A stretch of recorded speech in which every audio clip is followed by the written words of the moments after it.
In today's video, I'm going to go over the Magnus Carlsen games from Norway Chess 2026, which is arguably his worst tournament ever and his worst tournament in the past 10 years since 2015. So in round one, we have Alireza versus Magnus, and I'm going to play through the 10 games from Magnus's perspective. So the game starts normally with d4, d5, c4, e6, knight f3, knight f6, knight c3, h6. And you see Magnus spends a little time, which has been his biggest weakness this tournament.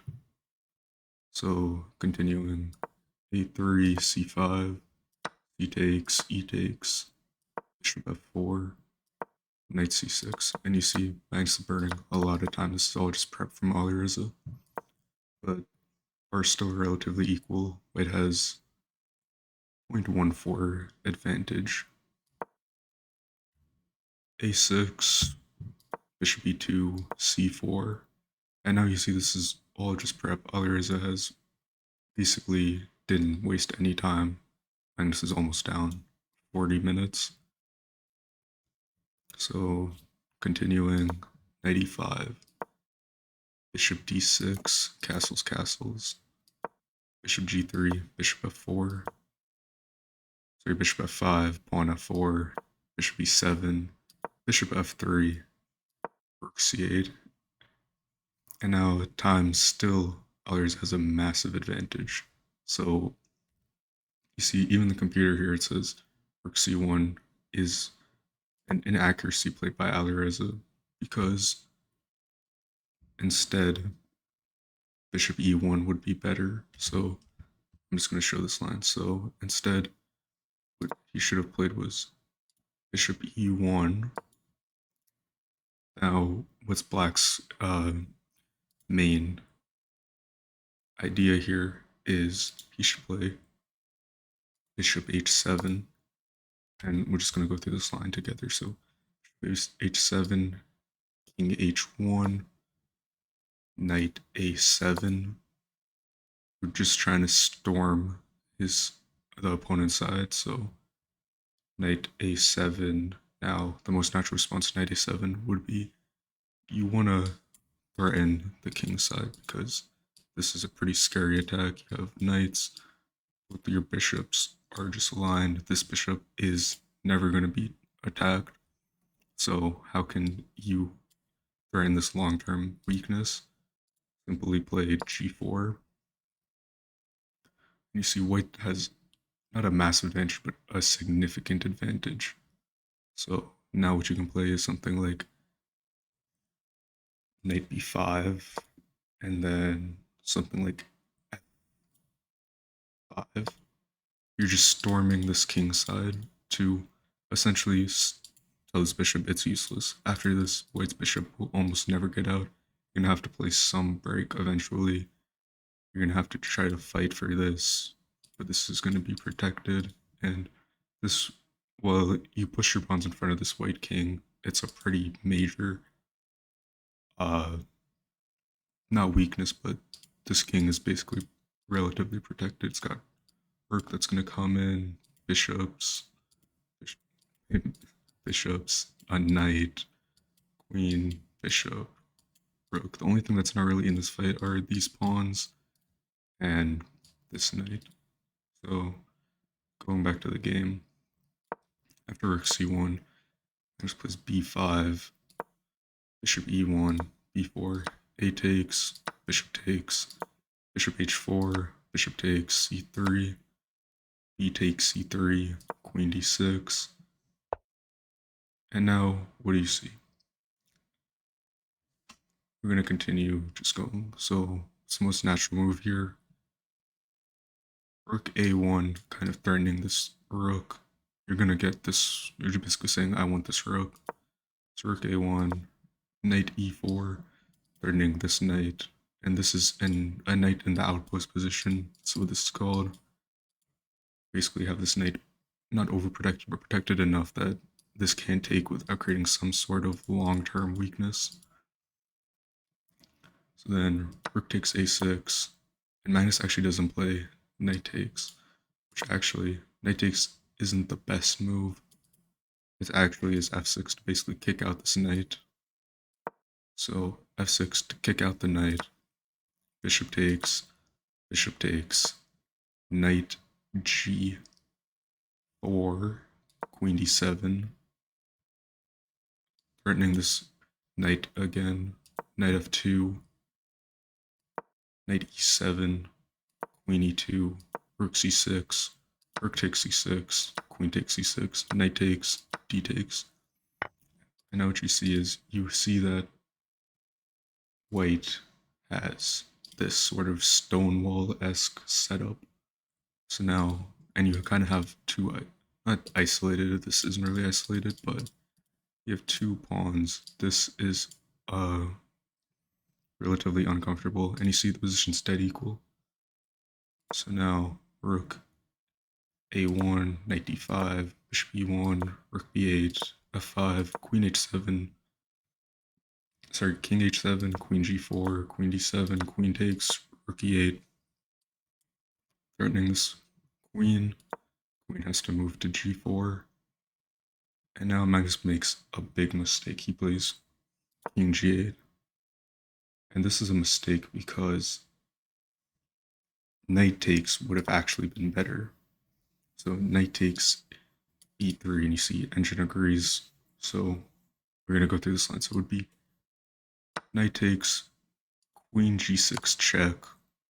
Where can the king go? King g8, rook a7. And now you're wondering, why can't queen take? If the queen takes, then you have rook takes e7. Sorry, rook takes e8 check. And this is just very uncomfortable. So instead, what you would have to play is after rook a7, you would have to play something like knight d1, threatening this pawn. Bishop d2, rook e1 check. So e1 check. What's the only move now? Bishop takes e1, queen takes a7, and that's the line that was supposed to be found. And instead, king g8 messed up the move order. So continuing, we have e4, knight e3, queen f4, and just going through, you see a couple moves later, Magnus resigns, but the other is going to break through on the f6 square, break open the king, and he just has too much coming down. He's going to bring his rook in and just storm this king side. So that was game one. And now we're going to move to game two, which actually is quite interesting for many reasons. And I'm just going to load the PGN file. So this is round two. You have Magnus versus Vincent. And this is actually pretty long game. So only going to go through the major highlights of it. So starting out normal reverse Sicilian English. It's pretty normal stuff. Basically all prep from Vincent. You see Magnus down on time again. Going through. Vincent's pushing his a4 pawn. His a pawn. a5, a4. Kind of trying to create that long-term weakness. This can't be taken because rook and knight protect. Continuing to develop. Actually, see, Vincent spent a long time on this move, f6. Sorry, b6. And actually wasn't the best move. Instead, bishop e6 would have been much better, kind of putting pressure on this c4 pawn. So it's pretty standard stuff. En passant, pawn takes. Just normal casual stuff. And then Just going through, and all of a sudden Vincent makes a big mistake. He plays rook d7, and rook d7 is a mistake because Wade can just play c5 and just start tearing apart this black almost clamp it has on the side. And you see Black's king's kind of in an uncomfortable position. This isn't like before when you had the white king on a8 and you had this massive attack barrel down. You kind of have nothing on the king side. You kind of just have weakness. This is weakness, but you see black only has a light squared bishop, no dark squared bishop. So Magnus does this by pushes most of his pawns on light squares. This is what you do when you trade off. Light squared bishop, push most of it to the light pieces, so you kind of replace that with just pawns. And now Magnus's king has full mobility to essentially all squares besides g3. So the line actually, instead of playing d7, what should have been played was, or what I would have played, would have been queen e7, which is the move because after queen e7, rook a7, and this is just a lot more comfortable. You kind of disallow this. You bring another piece into the fight so they can't really break through, and this is just a drawn position.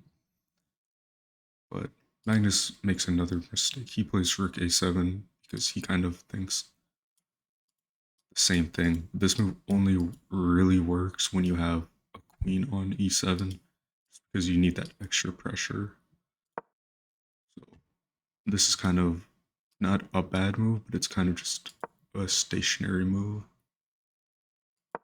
So going back, now here Magnus makes a big mistake. He takes on c7 with the knight, which is a mistake because it's a blunder.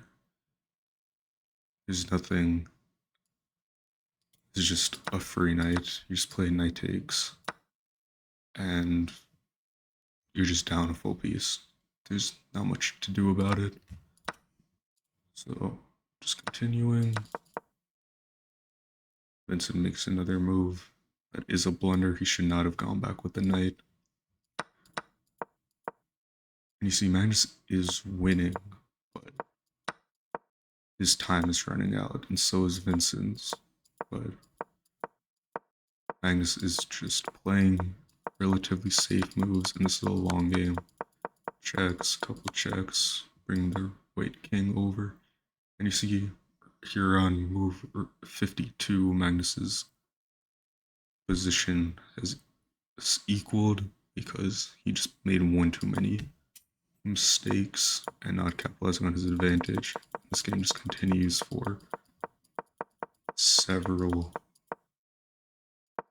tens of moves, and what happens is Vincent eventually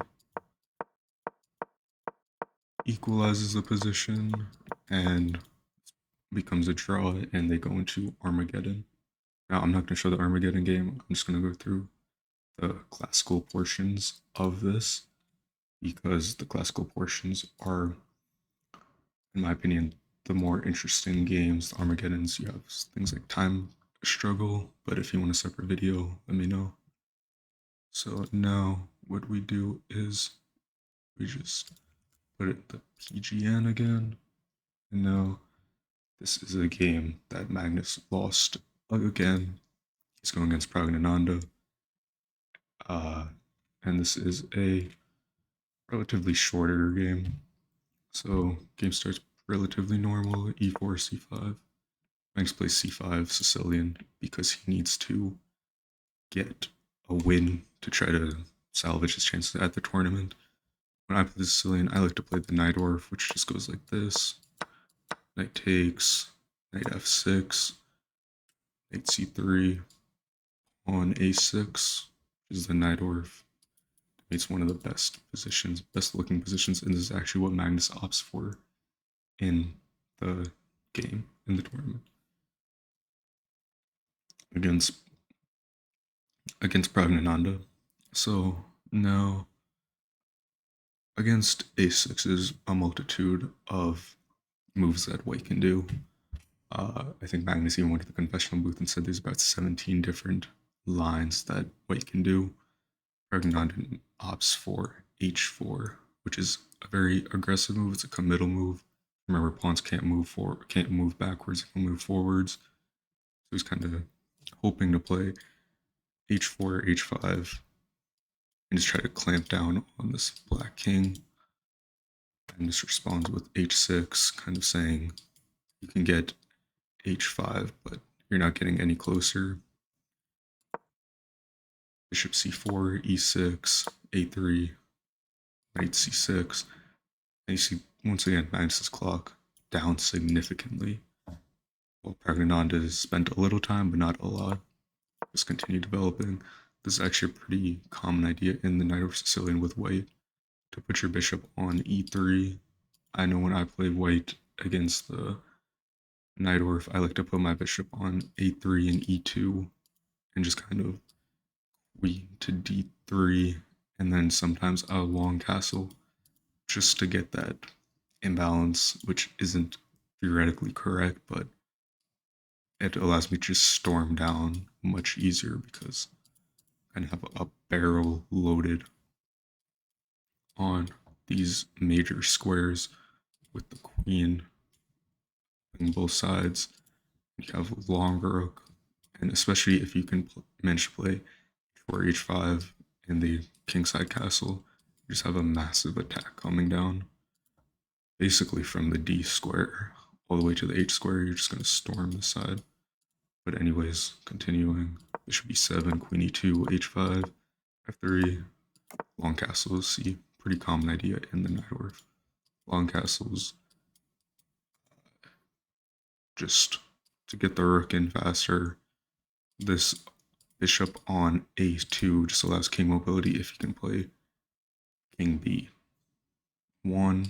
And this is something that I just learned from watching many Stockfish games and Alpha Zero games. Just king mobility is important. That's something I do a lot. I'll sacrifice pieces just for king mobility, which actually wins the game a lot of the time. Rook c8, bishop g5, rook takes, b takes, a5, king b1, queen takes, f4. And here Magnus plays a terrible move. Not terrible, it's an inaccuracy. Computer also says that knight to e g4. This is a bad move because this just allows white to play e5, and you're not castled. Your king is stuck in the center. You play e5. You're tearing away the king's defenses. So Pragnananda finds e5, d takes, f takes, and now obviously you have to move the knight. So where's the best spot for the knight? h7. You can go here. I don't like this because you go here, you waste tempo. So continuing, queen d2, pretty normal stuff. It still has a major advantage, almost 1/1.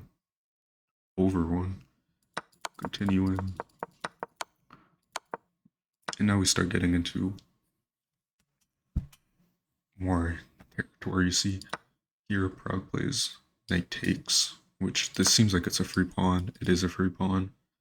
But actually, you want to play queen b6 because you just want to extend your attack. You want to accelerate your attack. You can take it, but this doesn't really have a lot of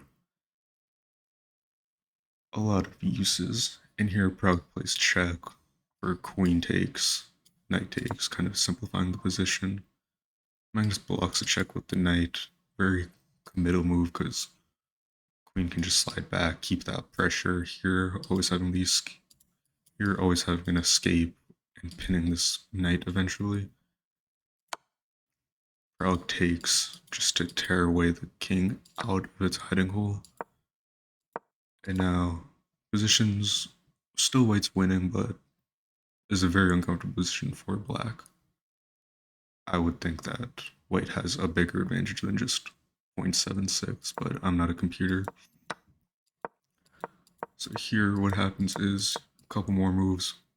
Prague actually makes a massive blunder. He plays knight d6. This is a blunder because it allows for g4, which eventually just means you're clamping down this position. This rook and this knight, this pawn are useless, and you can't take this bishop ever because it's basically protected two ways.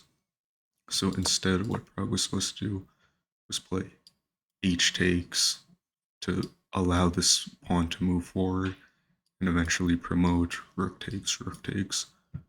That was the main idea, because think about it, this white bishop can never get back to, or it can get back to, but it would be very difficult to get back to h7. You'd have to play something like here, here. That's 3 moves wasted. It'll take 3 moves for this pawn to promote, should it be taken. So the bishop might get there in time, but it'll be much more safer to do something like that. So this is a blunder. Magnus finds it, clamps down on this position. Check. Continuing. Now knight takes is a blunder because once again, this allows for rook takes rook. Rook takes h8.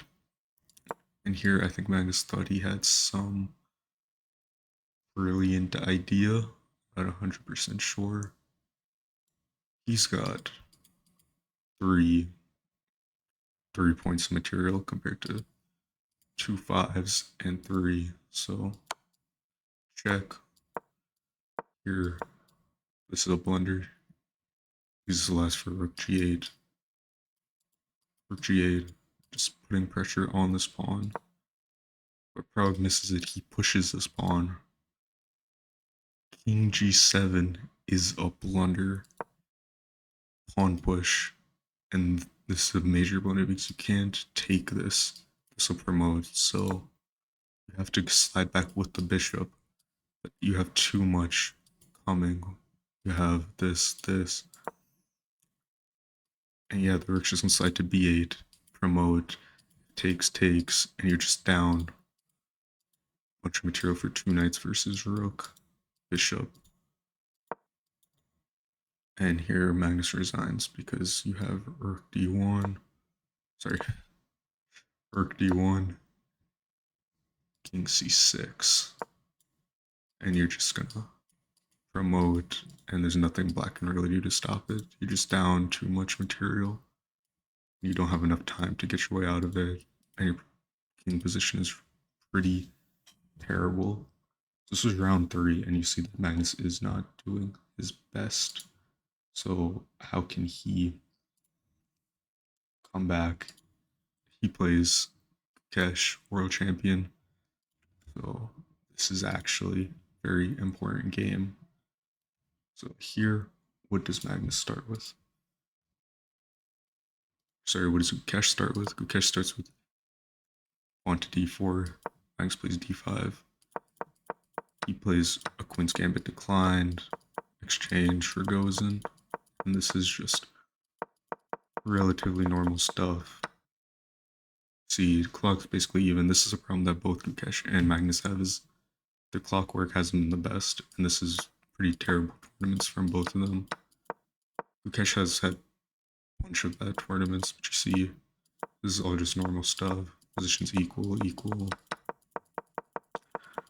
This is a relatively boring game up until now, and you see why. Bishop e4, not the best move. Why? Because this allows for rook to b5. Rook b5, just lining a cannon on this queen. Queen's gonna have to move, most likely to d2. And here you have this barrel of rook and queen, but it's blocked by a pawn. And you could say something like queen here, but this is still a mistake because you can just play c3. You want this on d2. I'm just to keep this position locked from this rook from ever getting in. So bishop e4, Magnus plays rook b5. See, Magnus is slowly choking this position, which is what he does. He just grinds these positions. He's not known for his super deep prep like Garry Kasparov. He's known for endgames because prep is not as important in modern day chess. It's still important. You can catch opponents off guard, but the game just became memorization. You kind of need to just get into tactics and positions where you can grind down. And you see, this is just Magnus slaughtering after a drawn position, and Gukesh resigns because Magnus has a queen, bishop, pawn that's going to eventually promote, 2 pawns here, 2 pawn islands, but because your king is here, this rook is basically never going to come. You're going to have to put your bishop here, but black, because black also has a light squared bishop, this is just going to be long-term pressure. This can never break through easily because just checks if you move this. So Gukesh resigns here because there's just too much happening. So now you have another game versus Magnus and Wesley, and this is actually a very long game. Not as long as the second game against Vincent, but it's very interesting. Here, Magnus plays the Italian. I'm not a big fan of the Italian. I'm not a big fan of e4, e5 openings. That's just my preference. If you want to view my repertoire, I can make one, just let me know. But this is just gioco piano, gioco panissimo. It's very... This is the first opening I learned. It's very, very... not super theoretical, but it's very... It is theoretical, but simple to understand. But there's a lot of interesting ideas in this opening. And even Magnus came to the confessional and said he doesn't even remember this line. He just played something that he thought would be interesting. And you see here, if Magnus plays rook to e2, this is Al Johan's gun, which is just rook, rook, queen, just barrel down. I mean, sure, you have this stone wall set up by black, but you also have the same thing with white, and you can break through. So continuing, continuing. Positions equal, just grinding this out. Equal, equal. Here, Wesley makes a mistake. He plays knight back, and you see, or sorry, Magnus plays a mistake. Wesley's just grinding this position down, grinding, grinding. Queen takes, pawn takes. And there's just so much coming in that Magnus can't really do anything about it. Because he just chops it down. Grinding, grinding. It's a slow grind, but Wesley is winning. There's nothing Magnus can do. He resigns soon because there's nothing Magnus can do. He's just down 2 pawns. He's got a knight, but Wesley's also got a knight. He can just try to get his knight to here, protect this pawn, and promote.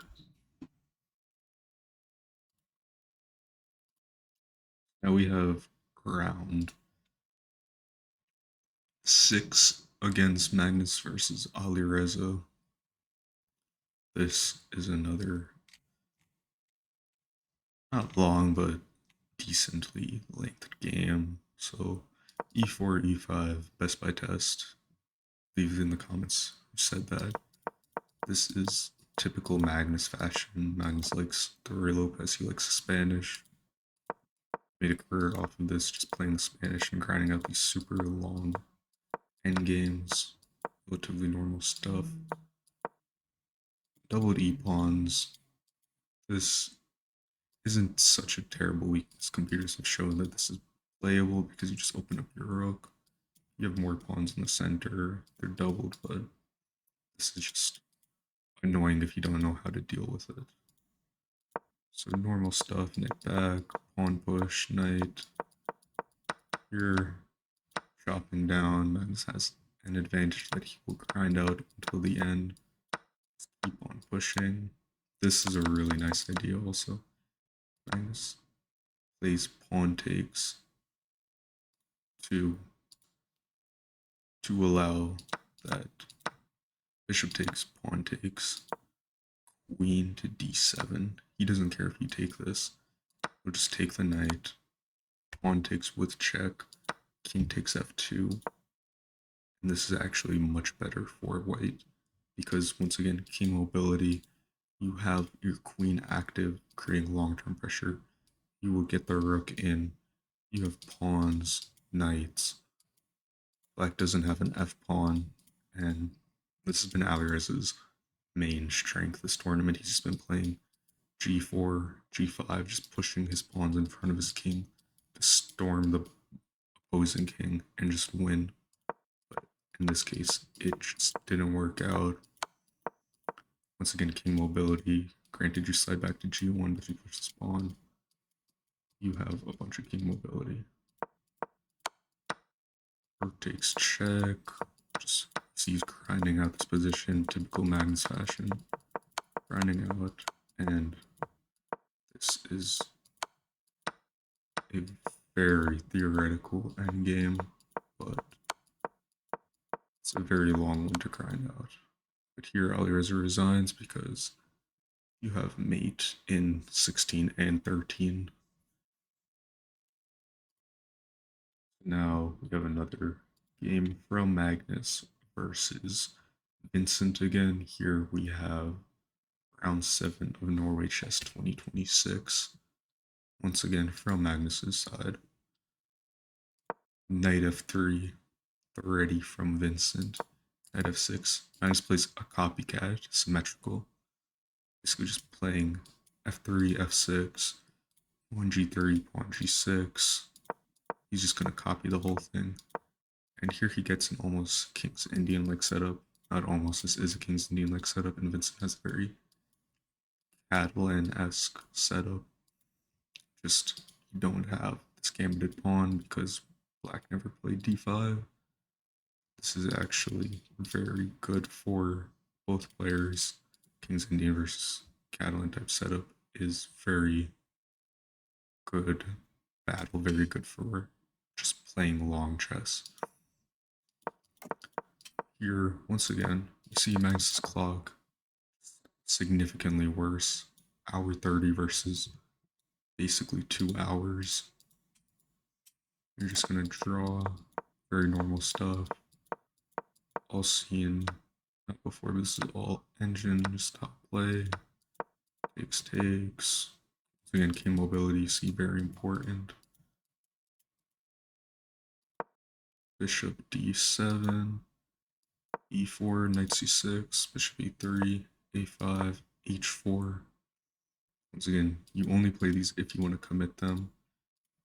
h3 is understandable, same thing with a3 if you long castle, or just h6, you want this king mobility. This is also just good because you don't want this barrel just coming in, you just want to keep close to these pawns.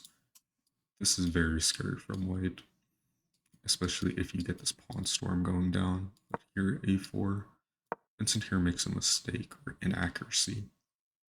He plays knight c2 because knight c2 is not the best move. You need to get your rooks in. You need to play rook ad1. You just need to start getting this position open. You want to create pressure because that's kind of what the King's Indian is. King's Indian's kind of just waiting.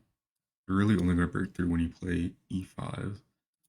And because Black no longer has the e-pawn here, but he has his rook here, kind of just controls it, or he will control this file. You have a pawn here. Pawns are really protected only by the knight and bishop, but that's kind of the only thing with the King's Indian that's annoying. You kind of play this cagey setups that if you don't break it, it's going to be a very tough battle, especially with the fianchettoed bishop, that all it has to do is just take this pawn, and if there's no knight here, you just lose the rook. You open it up, so you do now. Continue to just grind out this position. It's very much equal position. And this is just normal stuff. Here, Magnus makes another inaccuracy. On to c6. This inaccuracy because you want to play queen h4. Once again, just you need to infiltrate. C4, C6 is just too slow. You take. It's not doing anything to almost enhance his winning chances. So pretty normal stuff. Rook takes, queen takes, check. Bishop takes, check. Bishop, queen takes, check. Knight takes, knight. Pawn takes, king, queen takes, pawn takes. And this is just a theoretical draw. Let's check takes. There's no way any of them can win this unless one makes a massive mistake. In this case, if you want to see why this is right, just take queen takes, king f4. Here, same side bishops, but a pawn. Remember, upside colored bishops are a drawn endgame. But because you have two pawns here, same side, it is a draw. Here we have round 8 of Norway Chess again with Magnus versus Pragnananda. You have e4, e6. This is the French defense. Very interesting and cagey setup with black. Magnus opts for the advanced, not the exchange. All normal stuff. Just continuing to develop. All normal stuff, all theory. Nothing bad, nothing dubious. You see, Magnus actually fianchettos his king here, which is actually, I think, just very funny because you only really see it when you trade off the color bishop that you fianchettoed. But here Magnus just plays g3, king g2, fianchettoing the bishop, the king. All normal stuff, nothing too dubious. Check, get the rook ins, check, trade off the rooks. Here, Magnus makes a mistake. He wants to get his king activated, so he plays king h3. And not only does he get his king activated, he gets his king safe on the light side. You can't play check because you can play check, but if you play check, you just bring the king forward. So this is a mistake. You want to play king h1. Personally, I wouldn't play king h1. I think just king h1 just looks way too scary for me because you kind of don't have that connection to your bishop and it feels kind of trapped and suffocated back here. Very difficult move to find in my opinion. But here Prague starts grinding down the position after this mistake, queen check. Magnus doesn't want to trade because that's exactly what Prague wants. If you trade, you just lose on the spot because king takes. It's just way too much. You have two pawns, you have doubled a pawns, light squared bishop. You have a pawn in the center, a pawn island in the center. You have two doubled pawns here against two of these pawns, but because your king is so close, this will just storm down. This, you basically can just get this onto d4, and you have nothing here, so you're not really important to get on d4, but if you don't want it to be taken, eventually just put on d4. Wait, we'll have to bring this king over to take it. So here, just grinding out, check. Takes, bishop back, pawn, push, pawn, bishop, queen check, pawn, push, check, check, check, check. And here Magnus makes a big blunder. He blunders right into checkmate. If Prague finds queen to d4, check, queen d4, which Prague does. King slides to f3. And here Magnus resigns because it is eventual mate. I'll just show this mate real quick. King f1, bishop d3, king g1, queen e1, king g2, bishop e4 check, king h3 or h2. Either way, it is the same mate. In fact, I'm actually going to go back. I think this checkmate looks much more satisfying. On second thought, this is a more satisfying thing. This pawn.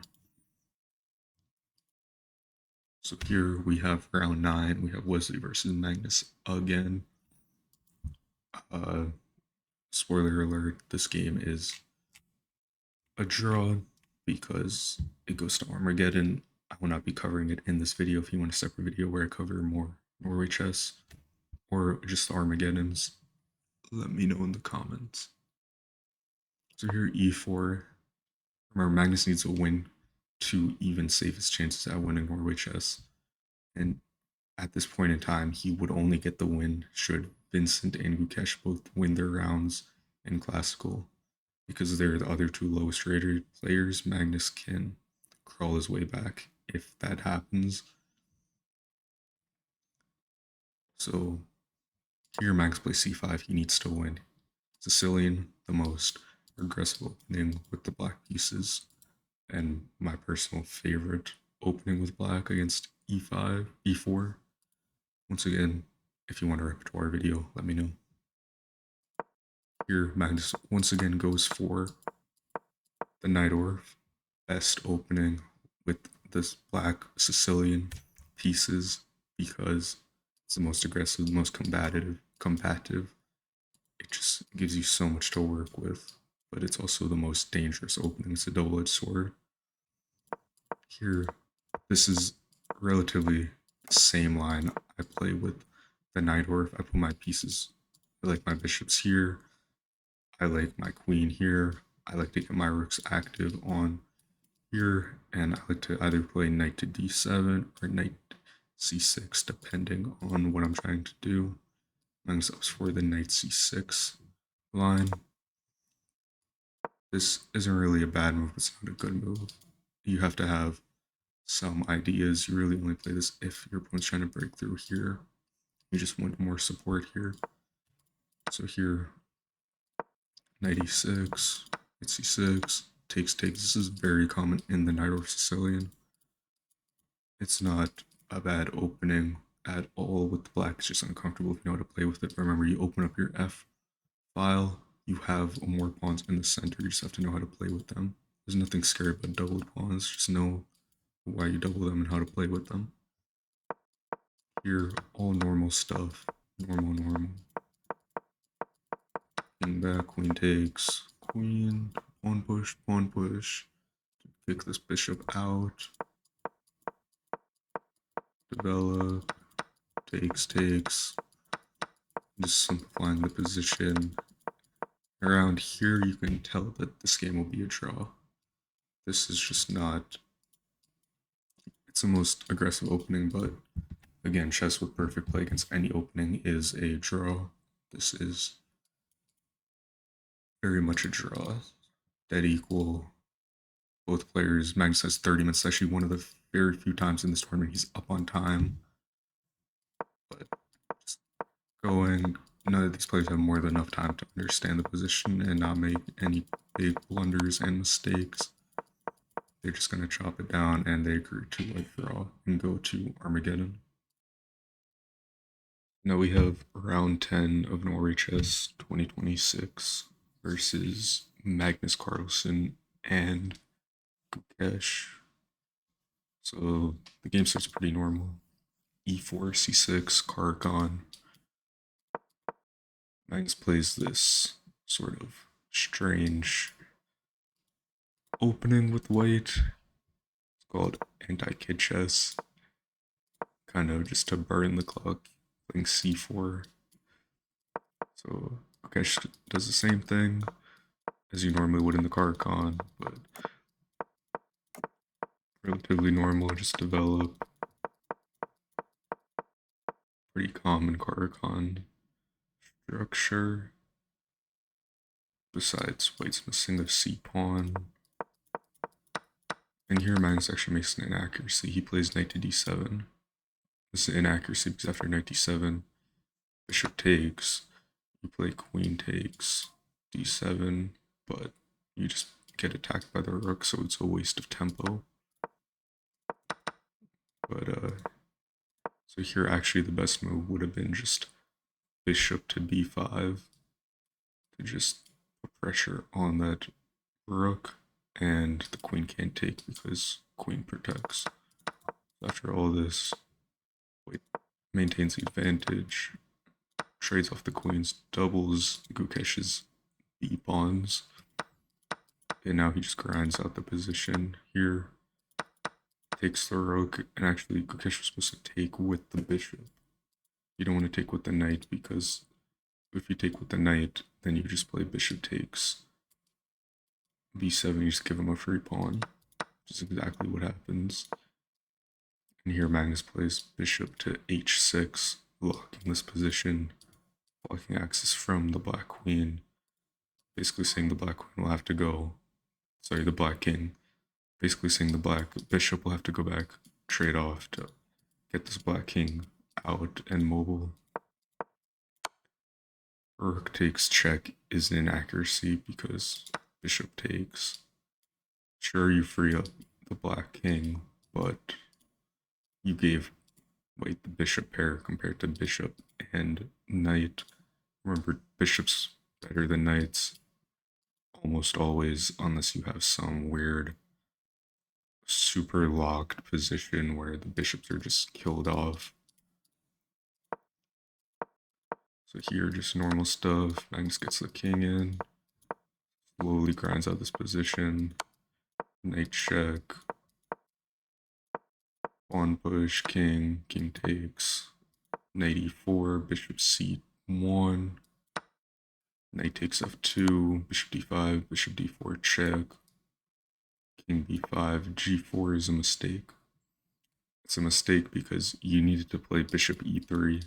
Bishop e3 sort of saying you either trade it off and I can move this pawn, or you slide back and I push this pawn, sort of get this black pawn to promote. So here, typical Magnus fashion, one push, slowly grind out this endgame. If you go back several moves ago, see, look at the time difference. Magnus has been blowing a lot of his time. So we end up back here, around here, it's pawn push. So Magnus does, he's grinding out this position with little time. And here, knight d2 wasn't the best move. It wasn't the best move because after this, you just play bishop d4 check. And basically saying that you have to take this and I will take this. And you simplify the position enough where it's basically clear that white is winning. And here, actually, you can't take with the pawn. If you take with the pawn and knight takes, you take with check. And here, there's a big mistake. You see the position falls to equal. If you take, black takes, and this is a draw. If you don't take, you play something like king e3, which black just plays knight g5, and this is once again a draw. Black king can't take because it's protected, but you're basically just going to rear out this knight until you take it and do the same thing. So here Magnus finds the best move, which is bishop takes, and then king takes, bishop d5, king b6, g4, and here Gukesh's knight is just too slow, and here checkmate is unavoidable as per the engine. So those were all of Magnus Carlsen's classical games of Norway Chess 2026, and the biggest takeaway that you can see is that he's been spending way too much time on his moves, so he might not necessarily be washed, but he's definitely burning a lot more of his time just thinking about these complicated positions. He's definitely out prepped, so I just want to know if that's more of just he's not really prepping for these classical tournaments anymore. So he's not studying as much as these younger generation of kids are. And also, this is a super GM tournament. There's so many high level players at this tournament. So it's kind of, they might be bringing their best prep, who knows. which wouldn't be smart, especially for Gukesh, who had a terrible tournament. He's also had this series of forgettable tournaments that he just performed horribly. And here we just see Magnus Carlsen is basically on par with him at this tournament throughout. And Magnus also lost a ton of rating points. He's no longer 2840. I think he had a performance rating of this tournament of like a 2600 GM, which is very unfortunate considering he is the world number one. So after this tournament, after this round, the winners of Norway Chess are Bibisara and Pragnananda. So congrats to them.